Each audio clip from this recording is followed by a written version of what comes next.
Hey, everybody, welcome to the Agency Side Podcast. My name is Justin Levinson, and I'm here today with Jahna Eichel. She is part of TCA, the creative agency. They are a leading full service marketing firm that partners with ambitious brands. She was named New York Weekly's hardest working CEO Weekly Marketing Leader of the Year for 2022, 23, 24, and 25. So a hardworking CEO for sure. Thanks so much for being here, Jahna. Thanks for having me, Justin. I really appreciate it. Yeah, I'm so excited to talk to you and learn your story and what you guys are doing at TCA. Yeah, let's just get into it. How did you get into this particular space? Yeah, my background is in like strategy, PR, merchandising, all of the, what I would say entry level marketing, girl's dream, right? Like when you're in college, you take sociology, you take business, like if you want to be in marketing. Funny story, when I was 12, I told my dad that I wanted to be an ad man.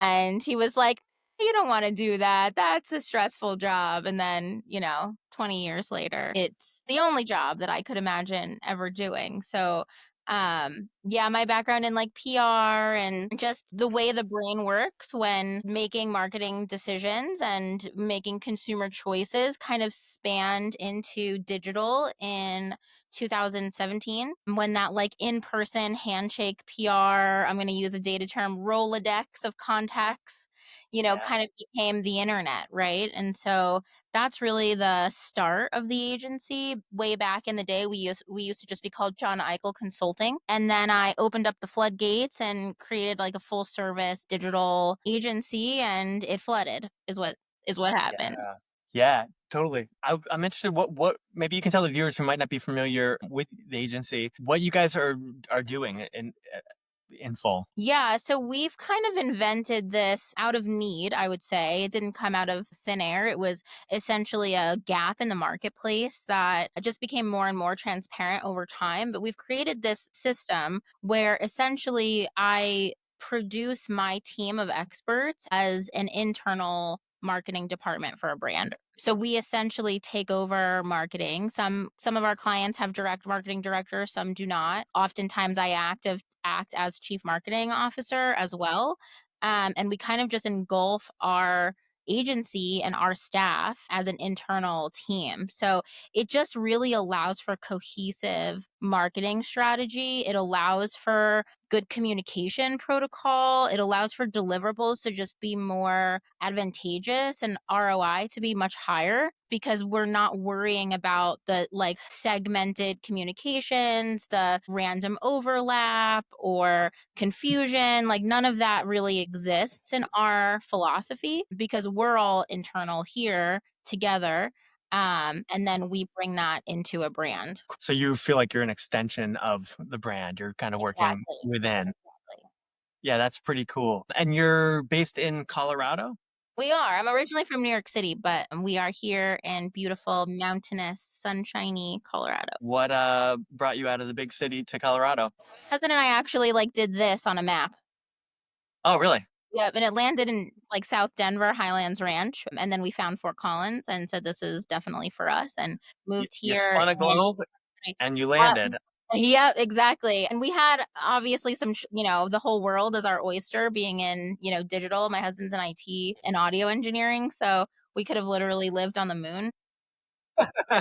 So, Colorado has great schools, great weather most of the time, 200 days of sunshine, even if there's snow on the ground. Love it. Is that why you have the soundproofing back there for the audio engineering part of your home? This is actually our in-house podcast studio. So yeah, I'm in my office right now.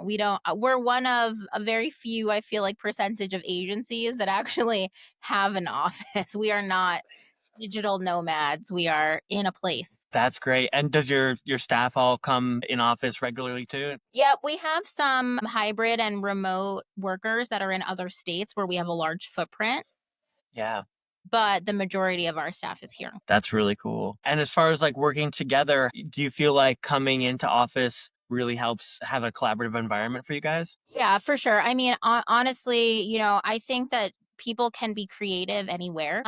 But the collaboration of multiple people working on a project in sync, it just doesn't happen remotely. I'm not a proponent of remote work. I don't think it's as effective for, or at least what we do, for the amount of collaboration and communication internally that our team needs to produce a difference and a deliverable that matters. We have to be in office. Yeah. And how many people work for the agency altogether? Between staff and subs, we have 19. And at one point, it started out as just you alone, or did you have a Just partner? me How by did myself. Yep. I did not hire my first employee until we had 44 clients. My husband thought I was a nut. so you must have been pretty busy. That must have been pulled in a lot of directions. How did you know when it was time to start scaling? I mean, obviously you were really busy, and so that kind of answered my own question. Yeah. But Can't do it all, Justin. Jeez. yeah, what was the first hire? What was the first position that was important to taking a load off? My first hire was actually a personal assistant. That was really important because I needed support in order to be as efficient as I could be. There's a lot of like buzzwords, right? Like hustle culture, work life balance, blah, blah. I'm just really about being a change agent. And so, if I can't produce something effectively, then I need help. And so, to answer your question, that's kind of where the hiring kind of began. Like, originally, it was scheduling and optimizing my own time so that I can be more effective for our clients. And then the next positions just came out of like, the needs of the clients not being something that I felt I can do at 100%. I can do Yeah. a lot of things, but there are there are things out of my wheelhouse. And I think Elon Musk said it. He said, I didn't go to Harvard, but the people who work for me do, right? Yep. Like I'm very, I want people to be experts in their chosen fields and to feel passionate about the piece of the puzzle that they're providing to the final finish piece. Yeah, so you said you had 44 clients before you made that first hire. Yeah, that's pretty amazing. So you were in a way sort of acting as like a freelancer on your own, sort of, and this was when you were doing, was this more positioned in the PR side of things? More PR. We also had clients that really were dialing in their social media at the time. This was like 8 years ago. So it was that like turning point in business where people realized that they could not survive without some digital footprint. The sign on the building just isn't enough. And obviously, like we all know that now, but 8 years ago, even though it feels like a long time, it's really not that long ago. Yeah. A lot of changes in a short amount of time. So yeah, so you had the personal assistant first, and so then it was just the two. I'm sorry, I was interested in walking through how it sort of how folks scale, because a lot of people that listen are, might be people that have be freelancing on their own and not see the vision of how they can scale and be an agency owner themselves. So I'm always Absolutely. interested in how people sort of built their machine. So you have 44 clients, you've got your executive assistant. Were you able to sort of start winning more clients then, as soon as you got the executive assistant? And then were you sort of like, okay, I'm ready to hire again? Or what was the next person looking like? Yeah, it was actually at that time it was more about offering more services and getting to that full service scale for me than it was about adding quantity. Got it. I never wanted to be, in PR and in that like in-person world, right? Of like old what I call traditional PR or like old school PR. It's not necessarily about how many accounts you have. It's about, what you're doing for each account and, how much they need you. And Yeah. and so I wanted to bring that into the agency. And so, it was more about, okay, well, we have, we're handling social media and PR and, what we would consider like digital press and, their digital visibility. Um, and then, there was a lot of opportunity, right, for, expert web development and production and search engine optimization and ads and all of the other things that exist in business. And so the reason for the scale and the growth in staff was to be able to provide more service to the clients I already have. Yeah, that's crazy. I was looking on your site and had seen you doing brand design, web design, SEO, media production, photography, social. So you guys are doing a lot of different things, which is pretty cool. And I'm sure that having that diversity helps win more clients and retain more business because you can offer a lot more terrific services. Yeah, 100%. So that was kind of where that catapulted in terms of hiring. It was more about growing this way than this way. I think that a lot of agency owners get lost in quantity sometimes. Totally. Yeah, that's really fascinating. Yeah, I guess maybe you could share some work is there any like front and center work that you're really proud of, or campaigns or anything that you could share with the viewers of like a really big success within your agency? Thanks for tuning in, folks. This episode is brought to you by Coming Up Creative, a relationship first boutique creative recruitment agency. We disrupt the creative ecosystem by running sophisticated, multi channel campaigns with custom video and voice outreach that actually gets responses. We actively market the agencies and brands we represent to help them stand out to today's industry's top talent, all backed by real human connection and AI powered targeting.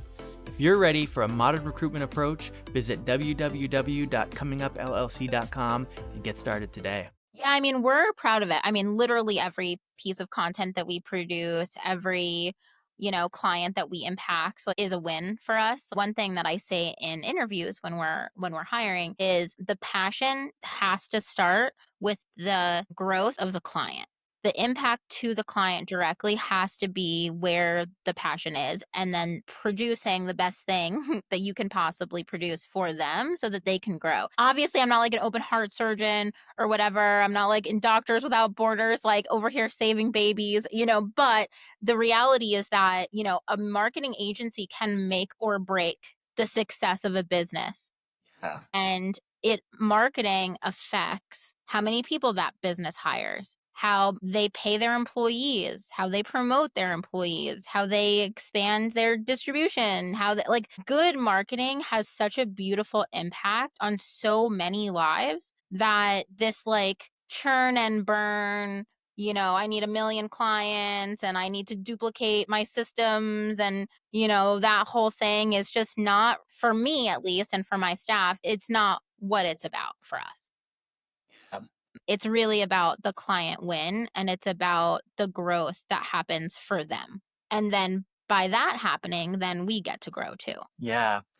Yeah, that's pretty cool. And what are the different ways you sort of like you uh see like ROI within your work, for the brand that you're working with, like, what do those wins kind of look like for them? Absolutely. I mean, at the end of the day, like everything comes down to sales and growth. And so if our clients are growing and their numbers are increasing, then that's what we want. Sometimes marketing efforts, as you know, don't necessarily equate dollar for dollar in terms of sales. But what they do, if they don't equate to that, then they equate to visibility. Right. And at the end of the day, a business has to have an audience. And so that's essentially where the starting line is. And so if the sales haven't come yet, then our client's return on investment is eyes and ears and audience and measurable increase in audience and visibility. And how does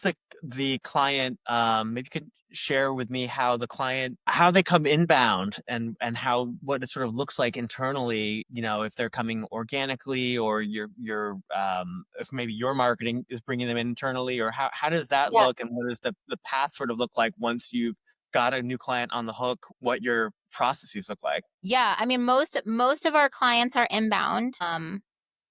Are organic. We have a really impactful, really high value search engine optimization protocol. We've been leveraging AI since long before the machine learning conversation kind of hit what I call mainstream. We've been using AI since like 2017 strategically for backlinking.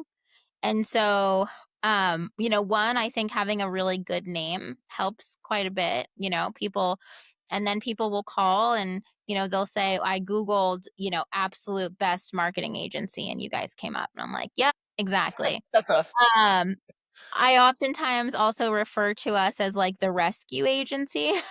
So usually, I don't know if you've ever heard the saying, I definitely didn't make it up, but it's like there's always enough money to do it wrong twice, never enough to do it right the first time. And so a lot of times we'll get a client that will type into Google something along the lines of like, I got screwed by my last marketing agency. I need someone I can trust. And that's really important as well, is, that we're able to like kind of rescue them from the bad guys. Our industry is weird. There's definitely some smoke and mirror stuff going on. And building an agency with integrity is, I think, the best way to grow, because, people don't leave, right? If they're happy. And so we tend to, fish out the folks who are not being taken care of well. Yeah, and what kind of things do you hear from those people when they have been sort of taken for a ride? What are those complaints like? Usually like being locked up, right? So like one of the things that we pride ourselves on is, we're at the end of the day, we're work for hire. So whatever we produce, whether it's media, whether it's, collateral, printed collateral, photography, cinematography, commercials, whatever, we are not holding licensing over anybody's head. We've been paid to produce something on the behalf of the client. It lives and dies with the client. They own it. We don't have to, eke out extra dollars and cents in licensing. I just don't. And I know that a lot of companies, that's a large percentage of their, profit margins, right? Is user license accessibility, but that's just not a game that we play. So that's oftentimes something that we hear, my license ran out for my images on my billboard and they want $10,000 to me to extend the license, and I might as well just start from scratch. Interesting. That's a great differentiator from your competitors. And so they've come in, you've got the client on the hook and you're going to pursue with them. What does the next step look like within your agency? Like who is their first, maybe you don't have to name names, what's their first point of contact and what does it look like kind of going through the funnel? Yeah, it's still me. So when a client comes on board, we have some deep dive sessions, strategy conversations, and really just I let them really just get me up to speed with, what they love about their company, what they wish was different, what they wish they had done differently, what things that they feel like other marketing agencies haven't done well, and what their like ultimate goals are. One of the questions that I ask usually is like, if I was a magician and you controlled the wand, what would you want the next year, 2 years, 3 years, 5 years to look like? And, questions like that, sometimes my staff is like, Jahna, we can't always talk about the 10-year plan. I need to know what to do in an hour. And I'm like, well, the 10-year plan has a lot to do with what we're going to do in an hour. And so there's short-term wins, like dumping all of your cash flow from a venture capital firm into ads and seeing what happens. And then there's, the long-term marketing strategy of making sure that you're incrementally growing strategically and with dignity. So you're almost a brand therapist to start Oh before gosh. getting into the strategy. Sometimes, yeah, for sure. Yeah. Yeah, that's pretty I interesting. prefer strategist, but Yeah, totally. But I mean, you're kind of, you have to kind of look within and see what your vision is and what the client has yeah. to look within and what they want and what they see and how what specific type of brands have you been working with? Maybe our viewers would be interested in kind of hearing about that if you're allowed to tell us. Yeah, I mean, I'll probably not talk directly about, specific Or clients. just within which niche, maybe if you're comfortable. Yeah, so we're industry agnostic is what we describe ourselves as. The relatable aspect that really crosses all of our clients is they're generally the luxury option in whatever their niche is. So if they're a beauty brand, they're likely in the luxury price point of their vertical. If they're, architects, high-end architecture firm, et cetera. The beat goes on. So like that's generally the similarities between our clients is, we don't have any clients who are like selling a $10 t-shirt or something like that. Yep. Yeah. So you've got high end clientele, which I'm sure is better for what it's costing for your services. I'm sure. Um, do you ever have are you ever are you ever looking to sort of like I mean obviously it's when you're marketing you are a lot of it is the image of the brand and what you're putting out there. Are you ever challenged with like fixing something opposed to like are you ever going on the offensive to maybe get ahead of something that's not good or how is that part of your Yeah. process? Yeah, absolutely. I mean, in my PR background, there is something called crisis management, right? Like there are things that happen in a business, there are things that happen in the internet, right? And so sometimes you do have to stop the bleeding and, plug the hole of the boat that might be drowning. And, here's what I'll say. We didn't lose a single client in COVID. Not one. Not one client parted ways with us during the whole COVID situation. We actually grew like almost 500%. Wow. And That's one of the reasons why that is because our clients didn't really feel the tension or the pressure of COVID, right? Like there was already strategy. We were already looking ahead. We were already planned out, right? So, there wasn't, unfortunately, a lot of people lost their businesses in that time, but a lot of that could have been avoided with the right, take a deep breath, figure it out kind of thing, kind of thing. And so, yeah, I mean, sometimes we are, definitely coming in and fixing things, right? And it's really about the client's resources and their goals. And at the end of the day, we're not the cheapest option. If you get 5 bids, we're probably the second most expensive. There's probably one other one that's pricier than us. And I think that for us, it makes sense to be a high ticket agency, and our clients understand it and they appreciate it because they're not necessarily having to piecemeal different firms or freelancers. So it makes sense for them as well. What I'll say there is, again, there's always enough money to do it right, wrong twice, and never enough to do it right the first time. Yeah. So sometimes people do cut corners and, have a crappy website that's sandboxed and that nobody sees. And, they went for, flash and trash, right? Like a really flashy, aesthetically pleasing website that just has absolutely zero functionality. And, the consumer needs to click 15 times before they get to cart. Like we're not that society. We're not patient humans anymore. We're not, we're used to instant gratification. And so if your website loads, in 50 seconds, like it's over. Yeah. Right. Like, so, we definitely have had to, mitigate issues, but we really try to at least split our time and the client's resources so that we're working on future growth whilst simultaneously fixing problems, right? And so a lot of mistakes that clients make is not actually hitting every marketing opportunity that's available to them. They'll tend to say, I have a X dollar budget. Let me put that all in pay-per-click advertising. Well, as you know, the minute that number doesn't work for you anymore, all of the work that you've done and all of the money that you spent literally is poof, gone in the blink of an eye because you have not focused on any organic traffic, any branding expectations, customer loyalty, all of the things that are free. If done well, kind of are missed. And so, we try to at least make rescuing somebody from a problem not be like starting from ground zero. Are most of the clients you work with pretty open to, obviously they're paying for your services. Do you find they're pretty open? Do you get pushback sometimes on the direction you'd like to go? Yeah, I mean, I always say, like, at the end of the day, like, their business is their baby, right? And so I'm here to be a good steward of that baby, but I know what I'm doing and my team knows what they're doing. And, usually, not everybody has to be an expert in everything. Just because you own a business doesn't mean you're an expert in getting your name out there. Also, business owners have a hard time talking about themselves sometimes. Not every business owner is, comfortable on camera. Not every business owner wants to, tell their story all the time. Like, there's a lot of successful people are successful because they're really good at something. It doesn't have to be marketing, right? And so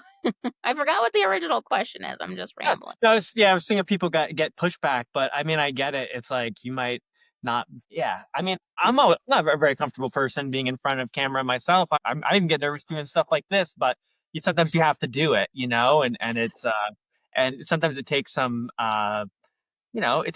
massaging and saying like, hey, you can do this. Just be yourself and get out there. But it isn't for everybody, and I can totally understand how that can be and I'm sure you run into that with people that are just like, yeah, like I don't want, I'm the face of the company, but I don't really want to be it. Yeah. And there is a balance between like being the face of a business and also letting the business be the face of itself. which Yeah. sounds weird to say it like that, but like the business should be able to carry itself with or without a face, but having a face of a brand also is really helpful and impactful to growth, especially with the expectations of most consumers and wanting to be kind of like in the know, like who owns this? What are they like? What do they do? What's their story? This isn't like, in New York City, I don't, it's been, a decade since we've been in Colorado, but you go into a pizzeria and you order a slice at the counter. I'm not like going back there going like, oh, is Antonio back there making like can I be Facebook friends with the general manager? Like that's just not, I don't know if it's a East Coast thing, but like that's not how New Yorkers, I feel like, consume product for the most part. Whereas like here in Colorado, we have a brick and mortar business for like the community. It's a music studio. And like every customer that comes in, like they'll come in for the first time, like 10 minutes into their studio session, they're like friending my husband and I on Facebook. And I'm like, you're cool and everything, but like, we don't have to like be Facebook friend. I don't know. It's, the part of me loves it and appreciates like the sense of, like consumer loyalty that we have in this day and age. And part of me is like, it's unnecessary also. Like you can consume and you can enjoy and you can do cool things without having to be like enmeshed in a brand. So that's why that both and like, personal brand and, the business kind of have to work, synergistically, but then also separate. But yeah, I mean, as far as the pushback question, I mean, occasionally there's definitely, I would say that, some people call it a bottleneck. I call it a blessing. I am very involved with all of our clients and I'm not going to lead them astray. And, I might be misinformed. There might be something that they tell me about a relationship that they had with a vendor or a project that they've done in the past that maybe I didn't take into consideration. And so they'll share some perspective that I wasn't privy to, which would then maybe change my approach. But for the most part, our clients trust us to deliver. And, we usually do, above and beyond what their expectations are. Yeah, I would say that if somebody's like, there's also, we don't also say yes to everybody either. If we're That's in sad. the, Yeah, if sometimes we're you in the might, discovery it's not the phase, right fit. yeah, if we're in the discovery phase and like, our standard onboarding protocol doesn't feel right to a client and they're used to doing it this way and they want it this way and they want me to only use like this one CRM and this and that, like, if they're, usually I will say like if somebody comes in and they're like, we only want to use Go High Level. I'm like, meh, I don't I'm like that. Okay, we're probably not the right fit. Nothing against Go High Level, but like, there are just a lot of opportunity in software and CRMs and platforms and dashboards and databases. And so I really don't like handcuffs. And so if a client is like, here's this handcuff and this handcuff and that handcuff, they're probably not a good fit. And I'll likely either refer them to a company I think will take good care of them, or, Yeah. No, I sell think it and that's a out. great point. It's like sometimes, yeah, you have to say no to work if it's not the right fit. And you also have to have a set value for your work too. And by being one of the, more expensive services, I think that's a great thing because you're stating that, this isn't going to be it's not a cheap job. You're going to get a really good ROI on this. I'm super interested and I'm just wondering how you got into that part. Did you go to school for that or how did that become part of your world? Yeah, I went to school for like business communications. I'm 38, so I know that like the communications programs in colleges right now are very different than how they were when I was in school. I also did minor in sociology because I was really curious on just like how we subconsciously think and consume and live on planet Earth with capitalism. Yeah, I'm really lucky that I was able to kind of like piecemeal my experience together in school so that I could like kind of facilitate like my own life path, versus like being very, strictly communications or strictly PR. And then my first job was PR based. And yeah, it was just an interesting, PR is an interesting animal, right? And it was different than it's different now than how it was then.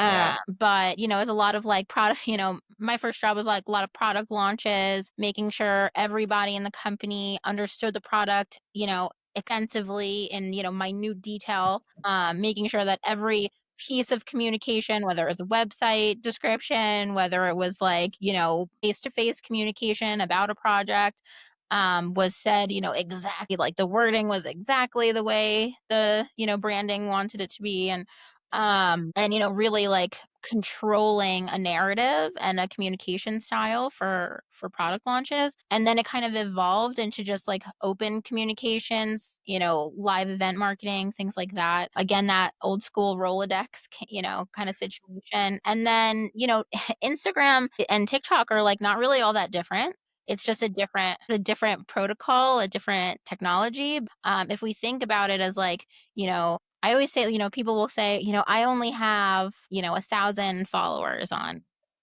social media. And I'm like, yeah, but if 1,000 people came in your store right now, what would you do?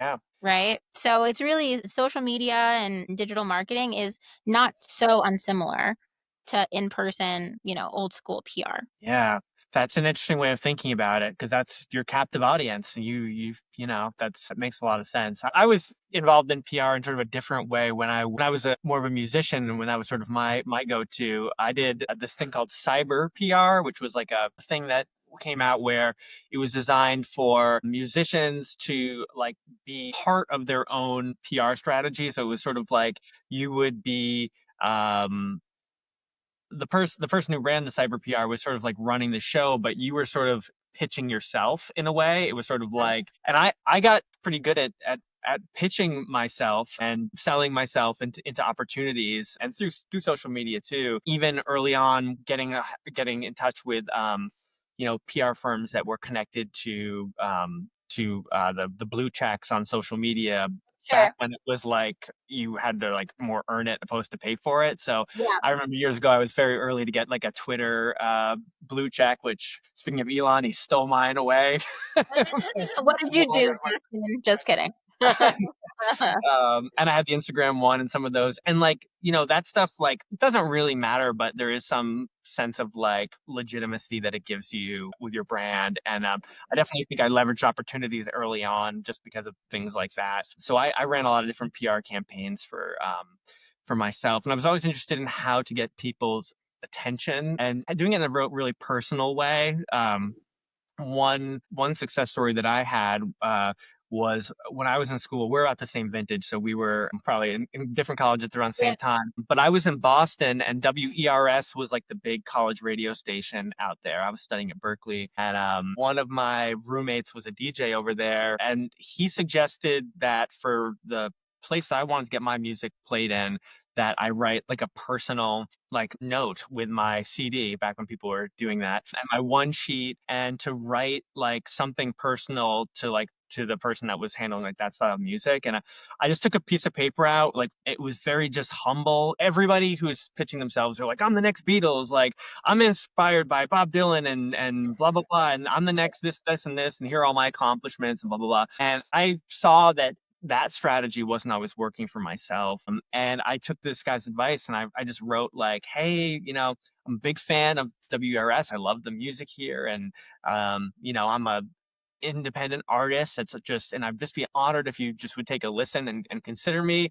And even if you don't, I'm still going to be an avid listener and appreciate you just, taking a listen. And of course, I pre-open the CD because you want to make sure, just like you said, like if it's a website, you got to click 15 times. They're going to be like, Yep. there's no way they're going to buy anything. But if Yep. you open up the packaging and all you have to do is slide that CD out and pop it right in, it's going to be a quicker transition that might get you in there. And, it ended up being a success. And I used that strategy also with like Sirius Radio. Like 2009 had a little bit of a musical success on their coffee house station. And then of course later I became a recruiter, and now I find it even easier to advocate on the behalf of other people. Essentially I'm promoting people to agencies and companies. I find that it's easier to actually promote other people than yourself in a way because it's very, Definitely. it feels more natural to, I don't know. It's just so that's my. I know we're interviewing you, but I figured I'd just chime No, in I with love my it. I love it. You you did like the manual version of like a website optimization. It's total analog.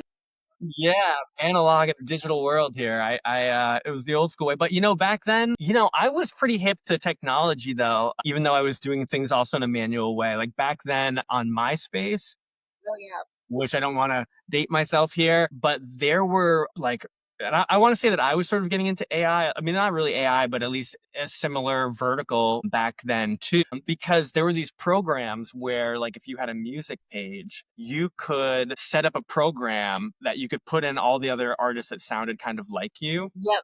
It was like the original Spotify playlist. Yeah, well, yeah, when people would come to your page, they'd hear your music instantly. But these particular programs, you could enter the artist in, like if you sounded like whatever, the Beatles or Ben Folds or whatever, you put it all in, and then it would automatically befriend people that were fans of those Yep. artists. And because the way it worked, where the minute your page would show up, the music would play, it was really like this quick conversion because people would be like fans of a band that sounds just like you. They'd go right to your page. They'd hear music that sounds just like their music that they like, and then they would follow you. And this was also in the early 2000s, really dating myself here, but there was a lot of success in that. I found that so fascinating that those tools, I mean, of course, now we use that in LinkedIn and email automation and multi-channel campaigns Yep. and AI and all that different stuff. It's very similar, but it was pretty fun to see how those kind of things convert. They look at your page, they click on your website, they go to they go to iTunes then, and then they buy an album. That stuff was really effective, and now you're just doing that on steroids in the modern day world for brands. Yeah, exactly. Yeah, it's pretty crazy stuff. So, if you looked back at your one sheet in those days, would you be embarrassed by your headshot, or would you be like, "Yeah, this was sick"? Yeah, that's a good question. I think it was like, yeah, you get frozen in that time. You know what I mean? Of what was You like, stood against the cool. wall with one leg up and the guitar. Yeah, I mean, I definitely was like too like cool faced or like trying to be a sad indie guy or something like Yeah, that. Like I don't know what I was doing. But yeah, if I could go back in time, I might have tried to make it a little hipper. Yeah, and invested more in branding uh, and strategy. A lot of those things you don't think of, and I think a lot of creative people don't always think like business people and think that it's a whole package. Like in music, it's like when you see the Rolling Stones and you it's a see that business. tongue sticking Yep. out, it's Yep. like that's the Rolling Stones, Yep. and that is somebody like yourself who has a vision that put that, and that makes such a difference. It does. Or the Apple for the Beatles or whatever it is. Those kind of things really take the brand to the next level. And a band is a brand, It is. Yeah. it's different, but it's a business and it's got to be marketed and sold and they sell a product and it's still pretty apples to apples. It is. Art is a commodity, It might not be a glass or a pen or Yeah. computer, but it's still creativity is a commodity and everybody wants to be successful, right? And that might not be it might not necessarily always have to equate to financial success when it's Yeah. an artist or musician, but success still generally means spotlight. Generally means people know about you. People want to consume whatever you've created in whatever way that medium is presented. And so at the end of the day, it's all business. It's all marketing. Dating is marketing, Yeah. right? Like it's all everything in life is, kind of ties back to, the presence and the reaction to it. I know we only have a couple more minutes here, but curious what you do outside of work. Anything fun that you like to partake with and your family and all that jazz out in Colorado? Yeah, I have two kids and a hubby. We love music, love going to live shows. We were just at the Sphere for the Dead, so that was super fun. Cool. We took That's the kids, which we'll probably leave them next time, but they Yeah. dug it. They thought it was fun. How old are they? One's almost 13 and one's almost 15. Cool. Awesome. Did Yeah. they enjoy it? Yeah, they did. They're musically inclined. My daughter plays drums, my son plays guitar. Cool. So they're into shows too, but we what we didn't do is we didn't warn them that Dead and Company has like a 4.5 hour set. That is So you just have to keep them fed, and then there's less complaining. Love music, like I said, loves just chilling, spending time. But I love working like that. I don't even when I turn off, I'm still self development guru. Listening to books on tape, Mm. Podcasts, reading, working on myself. I'm Any really particular books or podcasts that you could recommend that you enjoy? Oh my gosh, I have so many. One of my favorites is 10x is easier than 2x.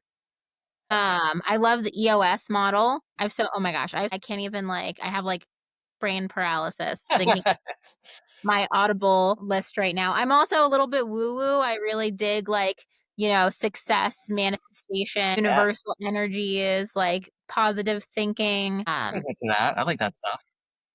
And yeah, everybody always asks me what my hobbies are. I'm like, working. I'm very similar. Even when I'm like, I'll exercise and I'll be exercising just to be like, I'm only doing this because I have to stay alive so I can work. Yeah, or Blood's on clear and your like trying to brain learn in the something. gym is nice. Just kind of being zoned into, cardio or I'll play tennis for fun sometimes, but it's still in my mind. I'm still going through my to-do list or the things I Yeah. want to accomplish. So Yeah, no, I can totally understand. We are wired similarly. But cool, Jahna. It's really pleasure speaking with you and hearing more about your story, and learning about your agency. Yeah, I'm excited to share it with the viewers. Hopefully we can continue to stay in touch and maybe have you on in the future. yeah, I'd love that, Justin. Thank you for having me again. It was fun, and I liked seeing all your guitars back there. I see that Thank hollow you. body. Thank you. Yeah, I'm picking and a grinning back here. Maybe All we'll right, good. do a duet one day. I am not musically inclined, but I will cheer and holler. I'm always a fan. All right, have a good one. See you. Bye.